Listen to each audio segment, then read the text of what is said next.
A pergunta é: estamos nos fins dos tempos?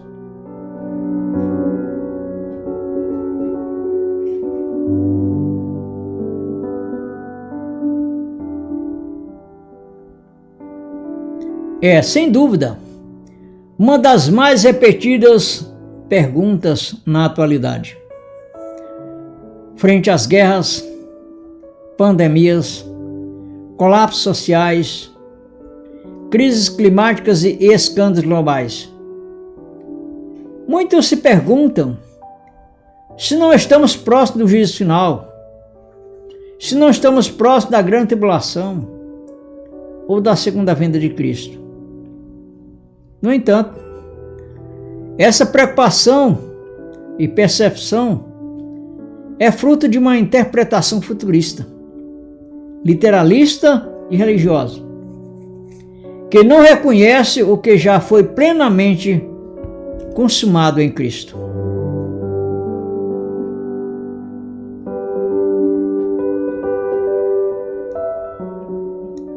Antes de prosseguirmos, eu solicito a você que, se ainda não se inscreveu, possa se inscrever no canal, deixar o seu like e ativar o sininho também. A resposta bíblica, à luz da graça revelada ao apóstolo Paulo e do entendimento escatológico consumado até o ano depois de Cristo, é clara e inegociável. Ou seja, não estamos vivendo o fim dos tempos. O fim dos tempos já aconteceu para aquela geração e foi plenamente consumada até o ano 70 depois de Cristo, com a destruição do Templo de Jerusalém. A expressão fim dos tempos, ou últimos dias, ou mesmo consumação do século, é fundamentalmente bíblico, mas deve ser entendido dentro de seu contexto original. Isso é a realidade. Na mentalidade judaica e apostólica, não se refere ao fim do planeta, mas ao encerramento de uma era. A era da lei, do velho pacto, com suas sombras e símbolos.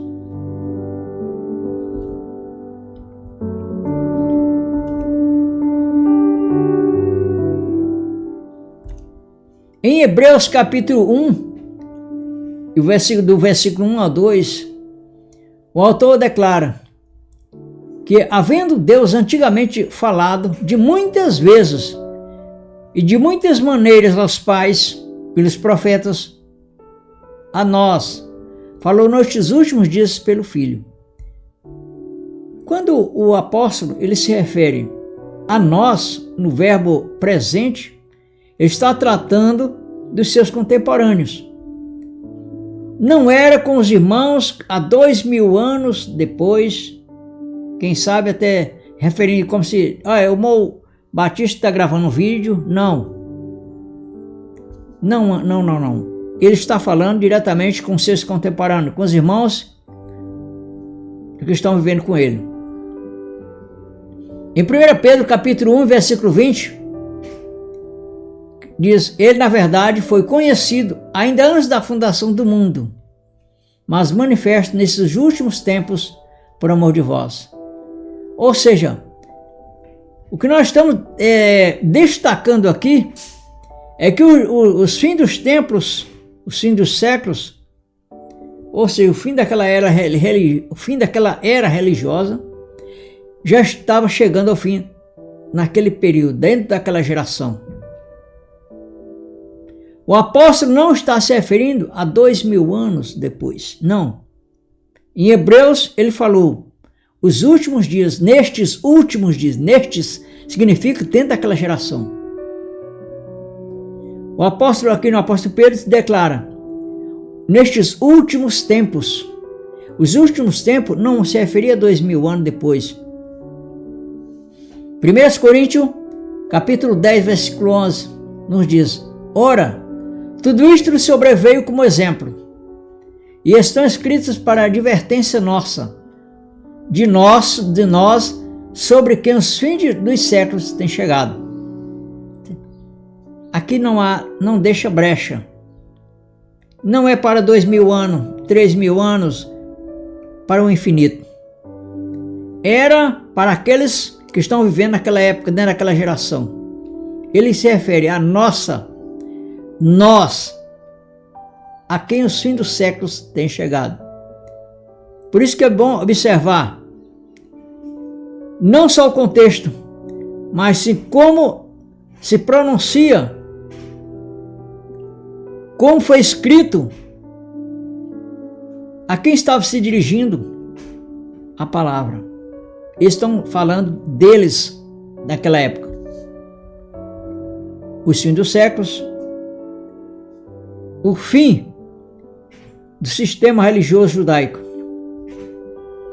Note que o próprio texto inspirado revela que os apóstolos já se consideravam aquele tempo, ou seja, primeiro século, como o tempo do fim, a consumação das eras, e não falavam de um futuro distante, mas de sua própria geração. O Senhor Jesus Cristo, em Mateus, capítulo 24, versículo 34, deixa isso muito bem claro. Que não passaria, nem verdade vos digo que não passará essa geração sem que todas essas coisas aconteçam. Quais seriam as coisas? Mateus 24 trata da destruição do templo. Mateus 24 se trata dos falsos profetas. Mateus capítulo 24 trata das guerras, rumores de guerras. Mateus capítulo 24 trata da grande tribulação. Mateus capítulo 24 trata da vinda do Filho do Homem. E Jesus encerra dizendo, no versículo 34, em verdade vos digo que não passará essa geração sem que todas essas coisas aconteçam. Mas em Mateus capítulo 13, versículo 39, o 40 e 49, Jesus dizia que já havia explicado a parábola do joio, dizendo que a colheita era o fim do século e os ceifeiros eram os anjos. O fim do século se refere ao encerramento da era mosaica e não ao fim da humanidade.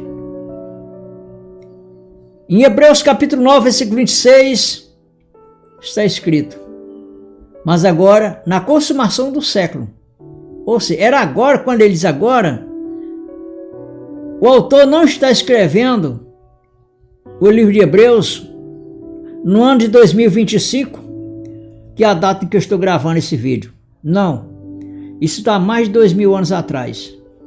Ele está falando agora, era no tempo presente que ele estava vivendo. Vamos ler Hebreus 9, versículo 26. De outra maneira, necessário lhe fora padecer muitas vezes desde a fundação do mundo, mas agora na consumação dos séculos, está bem claro. Vamos ler mais uma vez. Mas agora na consumação dos séculos, uma vez se manifestou para aniquilar o pecado pelo sacrifício de si mesmo. Ele se refere a um tempo que não se destacaria há 2000 anos, 3000 anos, 4000 anos, ou uma eternidade, como os nossos irmãos hoje em dia pregam uma eternidade se tratando da vinda de Cristo. Por quê? Porque na verdade eles não estão amparados com a Bíblia. Eles não pregam e nem ensinam nesse sentido o que a palavra de Deus determina que era, ou seja, do que está escrito. Porque o que está escrito é que era daquela geração. Após o cumprimento escatológico, em 70 anos depois de Cristo, a igreja caminhou durante séculos entendendo que as profecias apocalípticas e o fim dos tempos já haviam sido cumpridos no juízo sobre Jerusalém. Isso porque os discípulos, eles tinham o Senhor Jesus Cristo como seu mestre. Eles tinham o Senhor Jesus Cristo como aquele que tem as palavras fiel e verdadeira. É o que diz o próprio Senhor Jesus Cristo em Mateus capítulo 24 e o versículo 30. Vamos ler o versículo 34 e 35. Olha o que Jesus Cristo falou. Em verdade vos digo que não passará esta geração sem que todas estas coisas aconteçam. O céu e a terra passarão, mas as minhas palavras não hão de passar. Então os discípulos, eles tinham a convicção de que tudo aquilo que Jesus Cristo falou, que está relacionado em Mateus capítulo 24, você pode ler todo o capítulo, desde o versículo 1. Os discípulos, eles criam nas palavras do Senhor Jesus Cristo e tinham como fiéis e verdadeiras que a sua vinda era dentro daquela geração. Porque Jesus Cristo falou no Mateus 24, e versículo 34, do 1 ao 34. Os discípulos, eles criam que a grande tribulação estava inserida ali dentro daquela geração. Os discípulos, eles criam que os falsos profetas que há mencionados na Bíblia se trata dentro daquela geração. Os discípulos criam que o templo ia cair, o templo de Jerusalém, dentro daquela geração. E por que nós não temos essas mesmas pregações de acordo com a forma que os discípulos criam em Jesus Cristo? Por que as pregações de hoje não estão alinhadas com as palavras de Jesus Cristo, que diz: não passará esta geração sem que todas as coisas aconteçam? É de se admirar. É muito estranho nós não vemos que a palavra de Deus não está sendo lida, não está sendo entendida da forma como foi ensinado pelo próprio Mestre, o Senhor Jesus Cristo.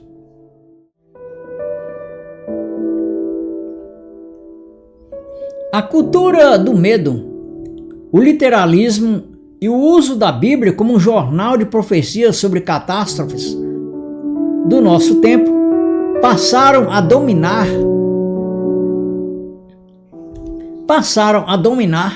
boa parte do cristianismo. Isto é, do cristianismo moderno. Isso fez com que guerras, pandemias, desastres naturais, crises políticas e sociais fossem interpretadas como sinais do fim do mundo. Hoje, a mídia e líderes religiosos exploram a ansiedade popular, como por exemplo, guerra na Ucrânia, pandemias como a Covid-19, colapsos financeiros e escândalos internacionais são provas usadas para fortalecer a doutrina do medo e alimentar movimentos religiosos. O desconhecimento das promessas da nova aliança, ou seja, o povo de Deus é chamado para viver na presença da nova aliança, sabendo que toda a promessa de juízo se cumpriu. De acordo com Hebreus, até mesmo capítulo 9, versículo 26 a 28. Os filhos de Deus estão cientes que eles, na verdade, estão sendo chamados através do Espírito de Deus, através dos seus corações, para viver a nova aliança. Porque o reino de Deus não é comida nem bebida, não é a aparência exterior, não é o viver o mundo cheio de fantasias religiosas. Não. A palavra de Deus diz que o reino de Deus é gozo, é paz, é alegria no Espírito Santo. É isso que você vive como filho de Deus, gozando dessa perfeita e harmonia com o Espírito Santo. Romanos capítulo 17, versículo 14. Ou Romanos capítulo 14, versículo 17.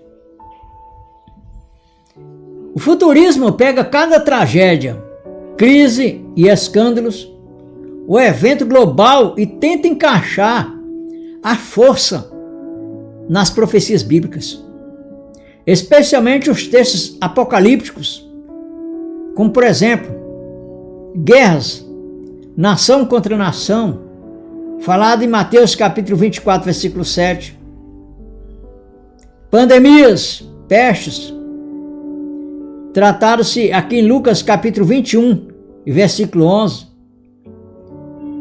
desastres naturais, terremotos em vários lugares, como trata Mateus capítulo 24, versículo 7, colapsos sociais, quer dizer, por se multiplicar a iniquidade, o que trata de Mateus capítulo 24, versículo 12.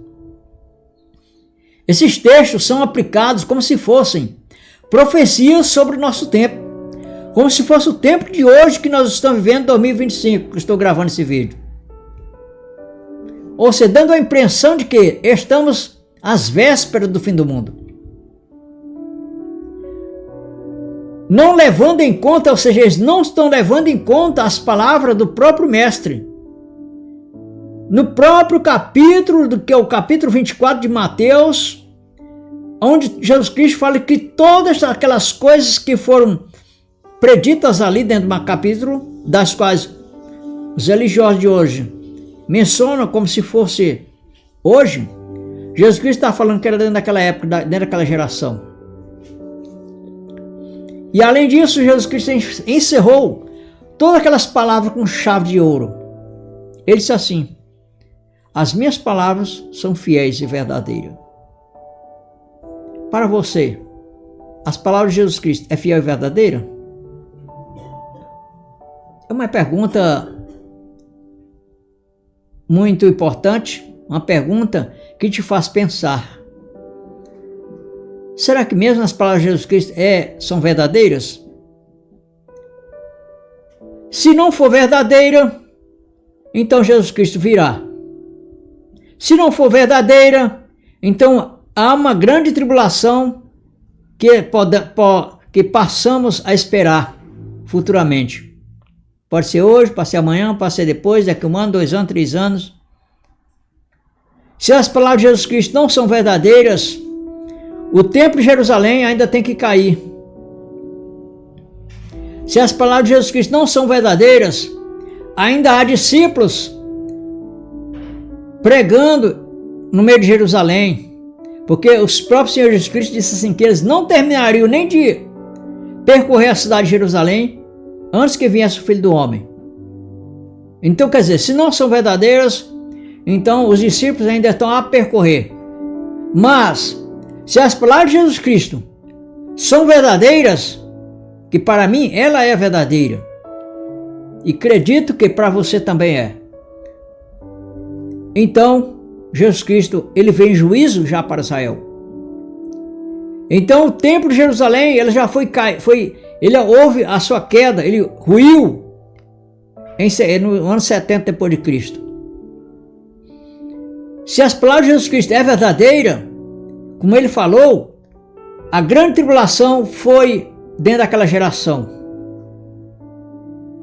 Se as palavras de Jesus Cristo é verdadeira, os falsos profetas, as guerras mencionadas por Jesus Cristo, elas estavam inseridas dentro daquela geração. Não estamos falando das guerras atuais. Tem nada a ver uma coisa com a outra, porque nós estamos falando do que está escrito nas palavras de Jesus Cristo na Bíblia Sagrada. Então, o próprio Senhor Jesus Cristo, ele disse aqui em Mateus capítulo 23 e o versículo 26.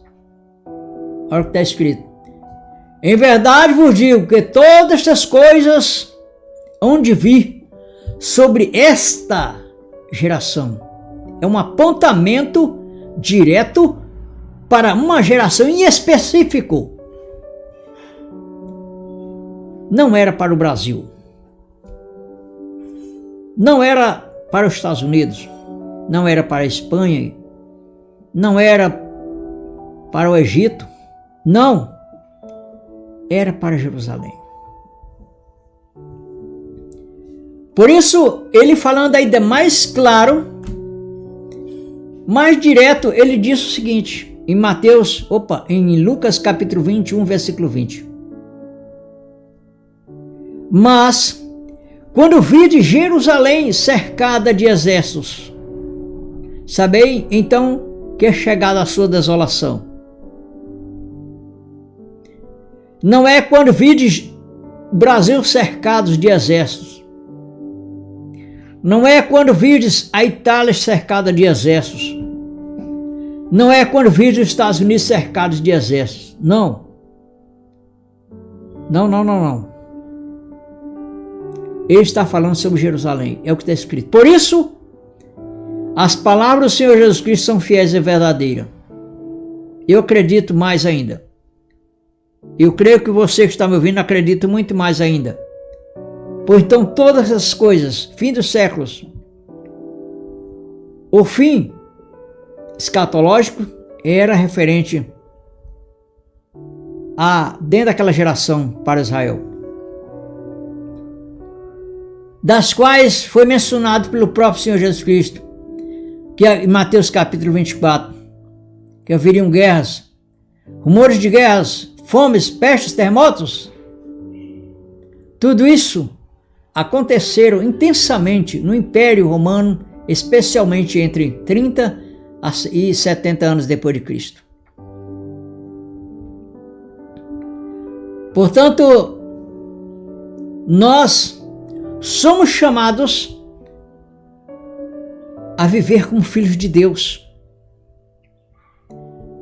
Já não vivemos em busca do favor de Deus, nem temendo o futuro, nem esperando por um novo juízo ou por uma catástrofe apocalíptica. Não. Nós vivemos em descanso espiritual. Nós estamos vivendo confiando na obra consumada de Jesus Cristo, desfrutando da presença constante e da vida eterna. Esta vida eterna não é com referência ao nosso corpo humano. Este corpo, a Bíblia nos fala claramente que ele descerá ao pó.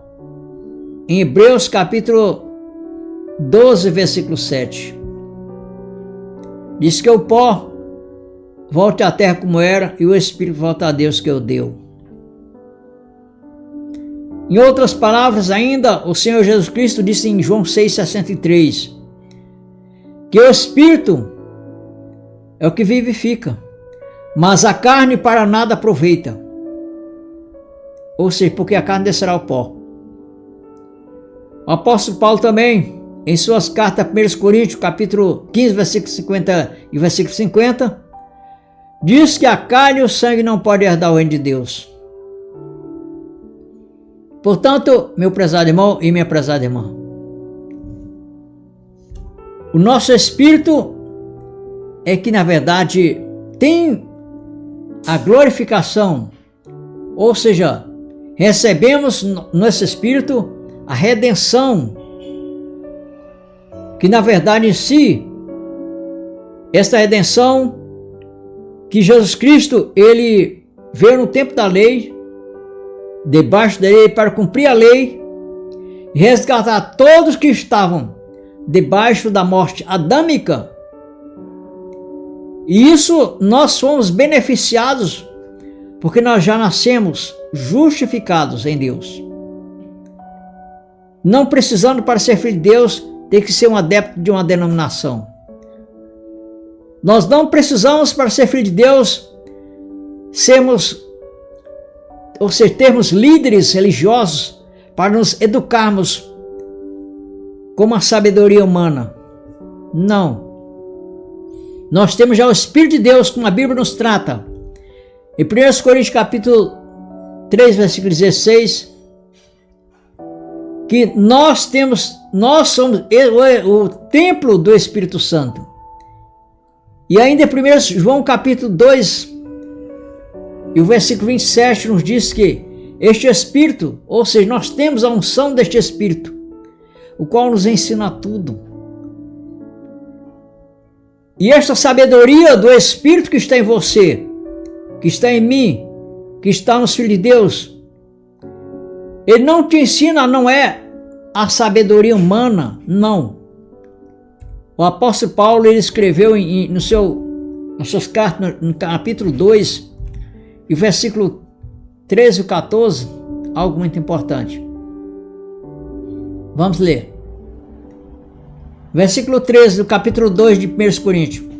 As quais também falamos, não com palavras que a sabedoria humana ensina, mas com as que o Espírito Santo ensina, comparando as coisas espirituais com as espirituais. Portanto, você já é uma pessoa, no seu espírito, uma pessoa perfeita em Cristo. Não precisando mais de retoques. Não precisando estar preocupado com as catástrofes que ocorrem neste mundo. Como se algo estivesse ainda de surpreender você em relação à vida espiritual. Não. A palavra de Deus nos diz que nós como filho de Deus, somos perfeitos.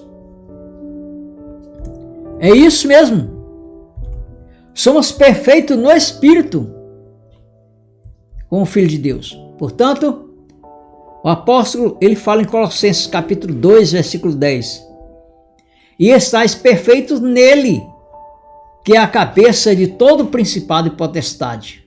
Você crê nisso?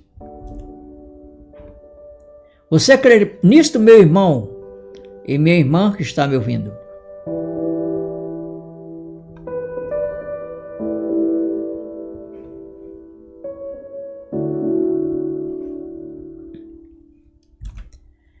A filiação é eterna, ou seja, a filiação ela é eterna, espiritual e consumada já. Assim, dentro da escatologia consumada, o que é a escatologia consumada? Ela ensina que todas as coisas, as profecias, elas se cumpriram dentro do seu determinado tempo profetizado, que era dentro daquela geração. Ou assim, todos os filhos de Deus foram escolhidos antes da fundação do mundo. Já nasceram espiritualmente reconciliados. Nós estamos tratando que todos os filhos de Deus que nasceram depois de 70 depois de Cristo, eles já nasceram reconciliados, ou seja, já nascemos reconciliados. Só que nós somos já reconhecidos desde antes da fundação do mundo. É o que diz Efésios, capítulo 1, versículo 4 a 5. Você pode me acompanhar na sua Bíblia do que estamos tratando. Em Efésios capítulo 1, versículo 4 a 5 diz: como também nos elegeu nele antes da fundação do mundo, para que fôssemos santos e irrepreensíveis diante dele em amor. E nos predestinou para filhos de adoção por Jesus Cristo, para si mesmo, segundo o beneplácito da sua vontade. Então a identidade dos filhos de Deus não depende de obras da lei de Moisés, não depende de méritos religiosos, não depende de você ser um adepto de uma denominação. Falar nisso, o próprio Senhor Jesus Cristo disse aqui em João capítulo 4, versículo 19 a 24, algo muito importante. Disse-lhe a mulher a Jesus, ou seja, é um diálogo entre a mulher samaritana e o Senhor Jesus Cristo no poço de Jacó. diz o seguinte: disse-lhe a mulher: Senhor, vejo que és profeta. Nossos pais adoraram neste monte, e vós dizeis que em Jerusalém, o lugar onde se deve adorar. Eu creio que você já recebeu, quem sabe, algum convite, que dizia o seguinte: vamos adorar o Senhor no monte, vamos adorar o Senhor na igreja, vamos adorar o Senhor em tal ou em tal lugar. Mas você, como filho de Deus, a pessoa também que te falou como filho de Deus, às vezes falta uma iluminação do entendimento na palavra. Porque nós, como filho de Deus, nós não nascemos sabendo a letra da Bíblia. Não, ninguém sabe nascer na letra da Bíblia. Isso é conhecimento que nós adquirimos no dia a dia. A sabedoria humana. Porque a sabedoria de Deus em si, ela não depende da sabedoria humana, mas depende do que Deus coloca no teu coração. Porque para ser filho de Deus, não é você ter a letra da Bíblia, do que está escrito, é você ter a revelação da palavra no coração, através do Espírito que guia você em toda a verdade. A Bíblia diz que em Romanos capítulo 8, versículo 14, que diz que os filhos de Deus são guiados pelo Espírito de Deus. E você é guiado na verdade. É por isso que até acredito que as palavras que nós estamos lendo, isso reflete já no que você tem dentro do seu coração. Não simplesmente que nós estamos tendo uma novidade escrita na Bíblia, mas porque tudo aquilo que já está escrito está em nosso coração. Nós não temos o conhecimento da letra, mas nós temos o Espírito que nos guia em toda a verdade. Então, continuando aqui a passagem de João capítulo 4, versículo 19, que nos diz: nossos pais adoraram neste monte, e vós dizeis que em Jerusalém o lugar que se deve adorar. Disse-lhe Jesus: mulher, crede-me que a hora vem, em que nem neste monte, nem em Jerusalém adorareis o Pai. Vós adorais o que não sabeis, nós adoramos o que sabemos, porque a salvação vem dos judeus. Mas a hora vem, e agora é, em que os verdadeiros adoradores o adorarão, Pai, em espírito e em verdade. Não era no monte, não era mais em Jerusalém, mas uma adoração em espírito e em verdade. Você pode adorar a Deus no espírito, onde você estiver, no seu trabalho, na escola, no labor da vida. Quem sabe você pode estar lavando seu carro, adorando a Deus, está na cozinha, na roça, na fazenda. A palavra de Deus nos diz que é em todos os lugares. Adore a Deus em espírito. A palavra ainda te diz que, como filho de Deus, você tem liberdade. Isso exatamente. Gálatas capítulo 5 e o versículo 1 diz algo muito importante. Estais, pois, firmes na liberdade com que Cristo nos libertou, e não vos torneis a colocar-vos debaixo de jugo da servidão. Se hoje você quiser, como filho de Deus, visitar qualquer denominação que você tenha o prazer de visitá-lo, você tem essa liberdade por Deus. O que a palavra de Deus nos diz que nós não podemos deixar ser levado debaixo das cargas da servidão, é justamente o que a própria Bíblia nos diz: está debaixo de rudimentos e mandamentos de homens, presos à religião, Você tem liberdade em Cristo para se reunir. Nós temos sim essa liberdade. O que nós não temos é, na verdade em si, é a escravidão religiosa, de ser dominados e ensinados por doutrinas de homens. Mas sim, nós somos guiados em toda a verdade. E a verdade que foi ensinada, que foi reforçada pelo apóstolo Paulo, é andar dentro do evangelho da graça de Deus. Exatamente disso. Portanto, Romanos capítulo 8, versículo 16 nos diz: o mesmo Espírito testifica com o nosso Espírito que somos filhos de Deus. Portanto, não lute para ser aquilo que você já é.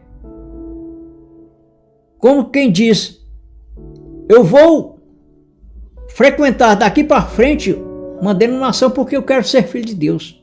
Não. Você já é filho de Deus desde antes da fundação do mundo. Exercite a sua fé na soberania do Evangelho da graça de Deus. Apenas desperte para a verdade eterna da sua identidade, porque você é filho desde antes do tempo, muito antes de existir o mundo, para a glória de Deus. Viva como tal, em liberdade e maturidade espiritual, na graça consumada. A revelação da graça, confiada exclusivamente ao apóstolo Paulo, nos transporta para um entendimento que ultrapassa os limites do tempo e da carne. A identidade dos filhos de Deus não nasce na terra, mas foi determinada antes da fundação do mundo. É o que diz Efésios, capítulo 1, versículo 4 a 5. Porque Deus nos elegeu nele antes da fundação do mundo, mas para sermos santos e irrepreensíveis em sua presença. Em amor, nos predestinou para sermos adotados como filhos ou seja, fomos adotados por Jesus Cristo.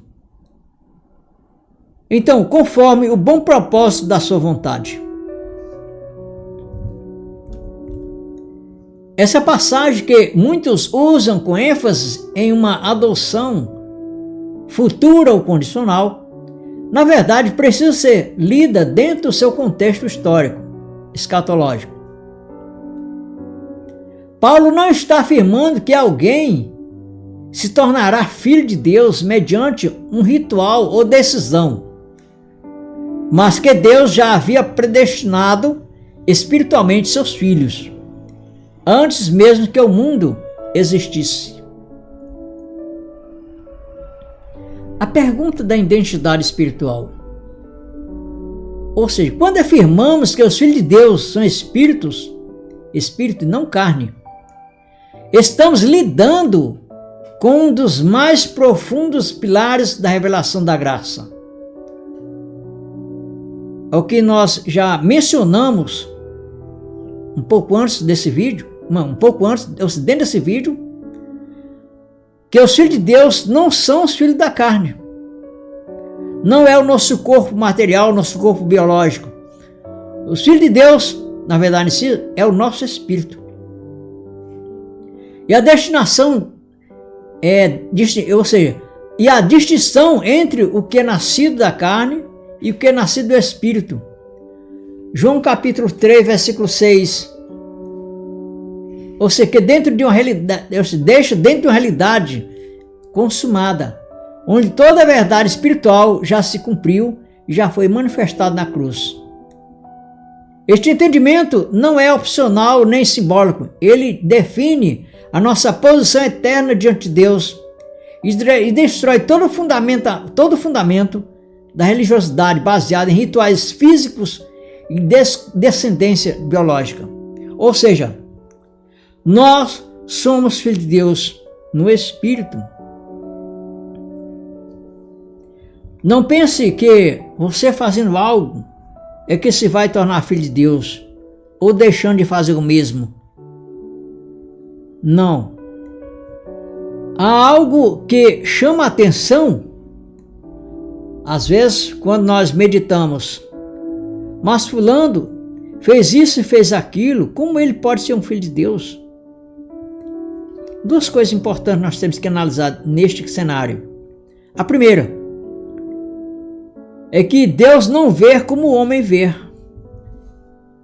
Em 1 Samuel, no capítulo 16, versículo 7, diz o seguinte. 1 Samuel, capítulo 16, versículo 7, diz o seguinte. Porém o Senhor disse a Samuel, não atentes para a sua aparência, nem para a grandeza da sua estatura, porque eu o tenho rejeitado. Porque o Senhor não vê como vê o homem, pois o homem vê o que está diante de seus olhos, porém o Senhor olha para o coração. Olha. Nós, às vezes, contemplamos um irmão nosso que está em determinada situação e, às vezes, passamos, até quem fazer um prejulgamento baseado no tipo de veste. Isso. Tem muitos irmãos que eles se procuram, tem até determinadas denominações, eles se procuram se vestir da melhor forma, ou seja, de uma forma mais aparência, que possam externar uma aparência santa, para que o mundo veja que eles são filhos de Deus. E na realidade, muitos, julgam por esse lado. Uma irmã, uma senhora, com vestes compridas até o joelho, até mesmo ao calcanhar, ela é julgada como uma serva de Deus das mais fiel que tem. Mas, na verdade, o que o Senhor Jesus Cristo tem falado aqui foi o contrário. Ou seja, para que, até um exemplo, para que nós não passamos a julgar, fazer prejulgamentos pela aparência, em relação a se é ou não filho de Deus, porque Deus olha para o coração. Mas aquele irmão está fazendo assim, assado. Como ele pode ser filho de Deus? A Bíblia fala em Gálatas, capítulo 6, versículo 7, algo que descreve exatamente esse questionamento. Olha o que o apóstolo Paulo ele descreveu a respeito desta situação. Não erreis. Deus não se deixa escarnecer. Porque tudo que o homem semear, isso também ceifará. Porque o que semeia na sua carne, da carne ceifará a corrupção. Mas o que semeia no Espírito, do Espírito ceifará a vida eterna. Portanto, se há um irmão, determinado irmão nosso, ou nós mesmos, passamos a ter uma atitude reprovada, e especialmente diante dos homens, tenha certeza que você não vai deixar de ser filho de Deus, mas você irá colher aquilo que você está plantando. Por que você não vai deixar de ser filho de Deus? A palavra de Deus nos diz o seguinte: quem nos separará do amor de Deus? O apóstolo Paulo ele descreve isso em Romanos capítulo 8, versículo 35 e o 38. Vamos ler. Quem nos separará do amor de Deus? Será a tribulação, ou angústia, ou perseguição, ou fome, ou nudez, ou perigo, ou espada? Porque estou certo de que nem a morte, nem a vida, nem aos anjos, nem os principados, nem as potestades, nem o presente, nem o porvir, nem a altura, nem a profundidade, nem alguma outra criatura nos poderá separar do amor de Deus que está em Cristo Jesus nosso Senhor? Portanto, nada nos separa do amor de Deus. O que você semeia, o que eu semeio, o que nós semeamos na nossa carne, nós iremos colher. E é aqui mesmo. Nada vai te separar do amor de Deus, mas nós colheremos aquilo que plantamos.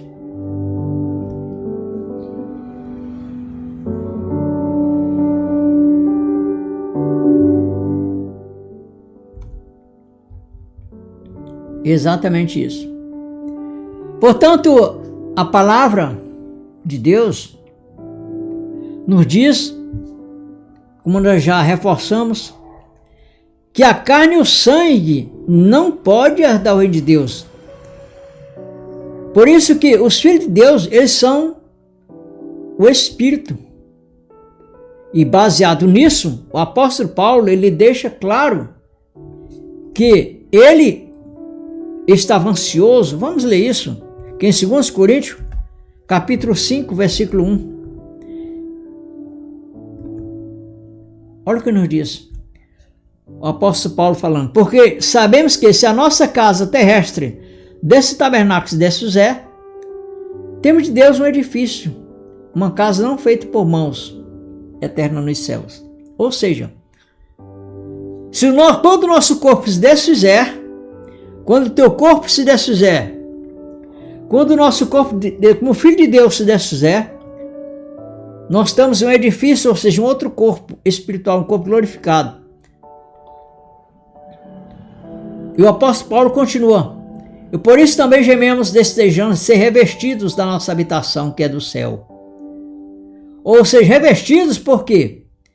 Porque o teu espírito, ou seja, o Filho de Deus que está nesse corpo, que está aqui, como diz assim, ouvindo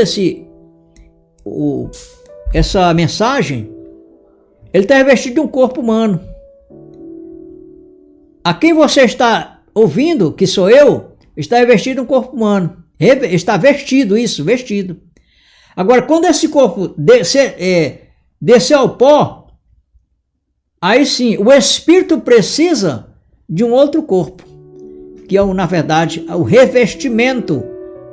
Você vai ser revestido um outro corpo, um corpo espiritual, um corpo glorificado, isso.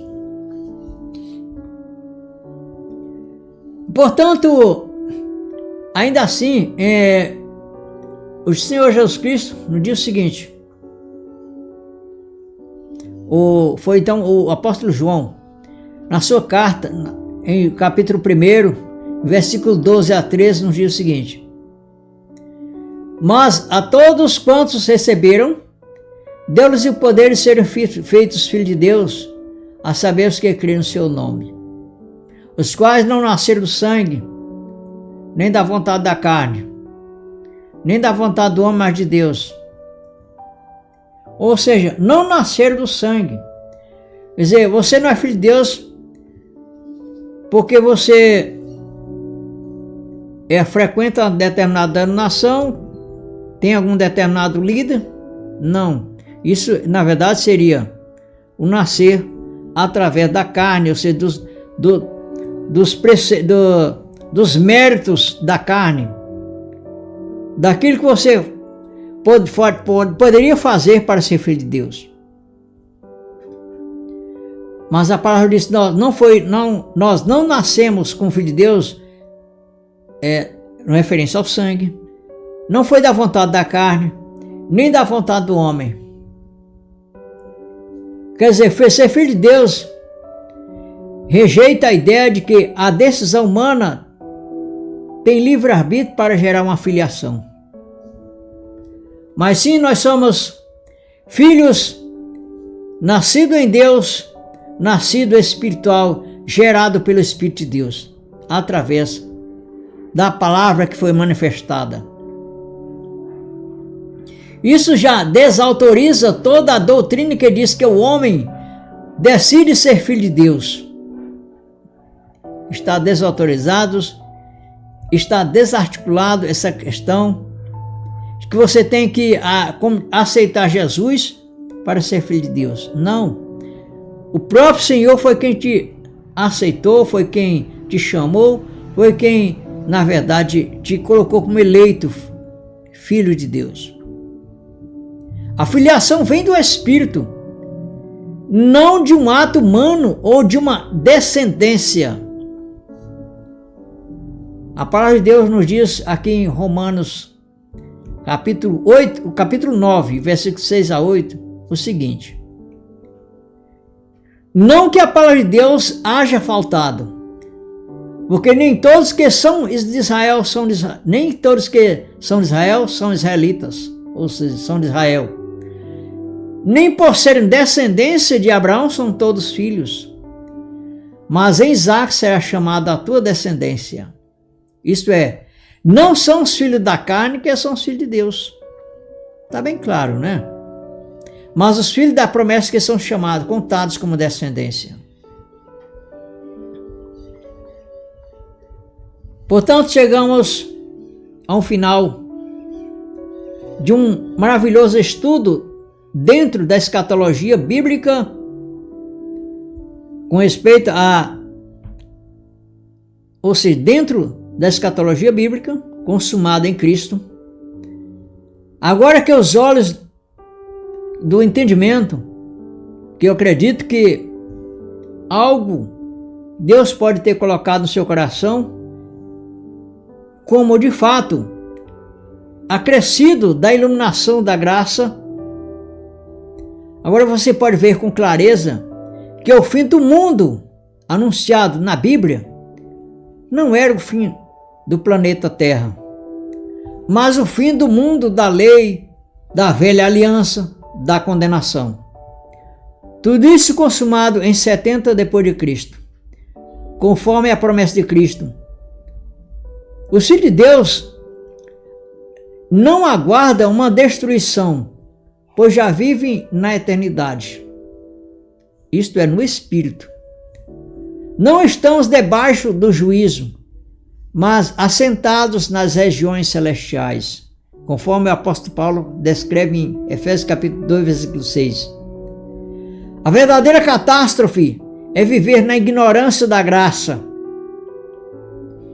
Mas você foi alcançado pela luz, pela iluminação do Evangelho da graça de Deus no seu coração através do Espírito que em você habita, que em mim habita, das quais nós temos a unção, das quais Ele nos guia em toda a verdade. Portanto, agora é tempo de espalharmos essa grande verdade, romper com medo e viver como quem é, com a sua identidade como filho de Deus.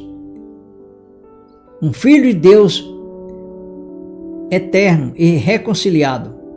Portanto, até o próximo vídeo, na liberdade da graça de Deus. Não esqueça de deixar seu like, isso é importante. Se ainda não se inscreveu no canal, se inscreva e assine o sino e clique aí no sino das notificações para ser notificado dos novos vídeos que serão postados.